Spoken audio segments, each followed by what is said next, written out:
I don't get the woke world. Tammy follows politics more than I do. I was watching, she calls me into the kitchen the other day to watch some video of Mitch McConnell, and I'm making a sandwich, and Mitch is talking. All of a sudden, he's not talking, and I look at her and go, is it buffering? She goes, no, he's just staring at the camera. I walk over, I go, holy cow, retire. I think it's time to go. Are you kidding me?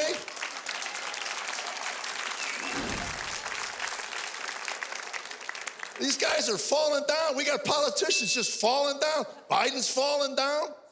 McConnell's falling down. This is what happens when you get your spine made in China. Whoa! Whoa! Did I say that? Did I say that? Oh! It's a joke. Don't email me. I get emails from, I got a woman, I did that joke in South Carolina, and the woman was so upset with me. She sends me a page-and-a-half email. Starts out, you gotta quit picking on our president. He's just trying to save the free world. Made me laugh too, so, you know.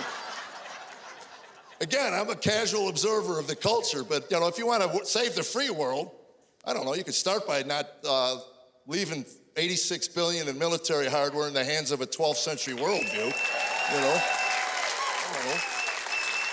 Isn't that parenting 101? Parenting 101. Hey, before you leave the house, pick up your toys. So I wrote her back a short little reply. I said, I see you're upset. I don't want to upset you.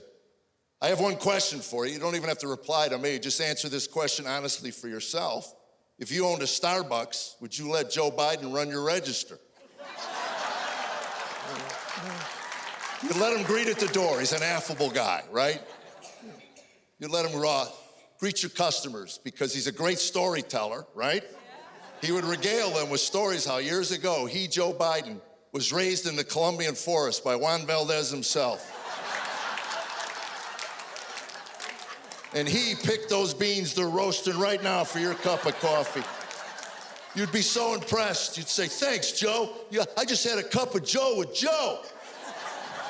How do I tip you, Joe? Well, you can tip me at Venmo, 10% for the big guy, you know?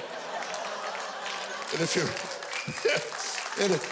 you really want to help me out, you can run it through my son Hunter's account. So. Hey, man, you chumps out there. My name is happy birthday to me, happy birthday to me, happy birthday, dear Joe Biden. Joe Biden. I'm the big guy, Joe Biden. What the heck is this? Classified document. I wonder where it came from. There's tire marks on here. You know, a lot of people are worried about my health. They're worried about my health. Well, don't be worried about my health.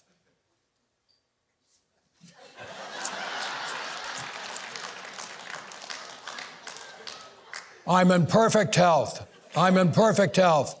If you don't believe me, ask my doctor, Dr. Kevorkian. I want you to know that President Harris and myself are doing an outstanding job as President and First Lady.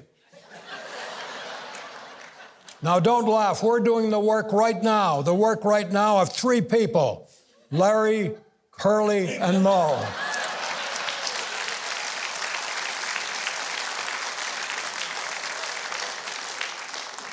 Before going, I'd like to read you a list of my accomplishments as president.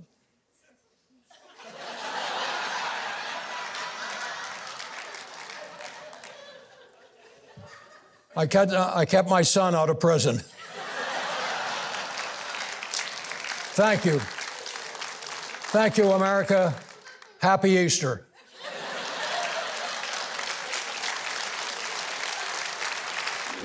But if you live in California and you're a conservative, you can't share your opinion publicly. You have to do it in a drive-by. So, you know, you see a crowd, you drive by, roll down your window and say, hey, I'm pro-life, and run. And it'll be on the news that night. Oh, we have a breaking news right now. We have another drive-by. Let's go to our correspondent, Chloe. Chloe, what did you see? Well, I was standing here in the corner of Main and Lincoln, and this guy, there's a crowd, and this guy pulled in, rolled down his window, and he said something conservative. Everybody was offended. We all started crying. One college professor passed out. We called the ACLU and dispatched 4 attorneys to the scene. Remember on Hollywood Square, Oh, yeah. Paul Lynde? He hated my impression of him. Why? I have no idea why. Maybe I exaggerated him a little bit, you know. But He exaggerated himself. well, he was, yes. Yeah. But he hated it. And every time I did him on Hollywood Squares, the camera would go to him for a reaction, you know. And he'd look into the lens and go, "Who's he doing? Who's that?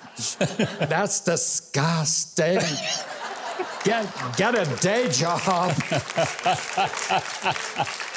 A lot of the one-liners he made up himself, but generally speaking, they were written for him. And I used to write down a lot of them because I did Hollywood Squares a lot.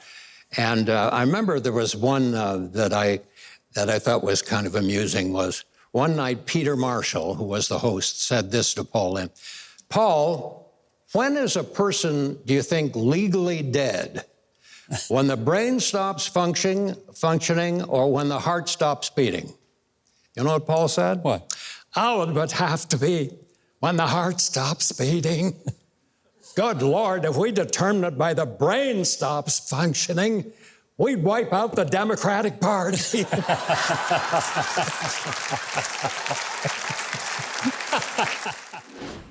I think I have politics all figured out. Tell me what you think. My son is flunking out of college. I said, "I'm going to choose a woman for you to marry." He said, "No." I said, "She's Bill Gates' daughter." He said, "Okay." I called Bill Gates. "I want your daughter to marry my son." He said, "No."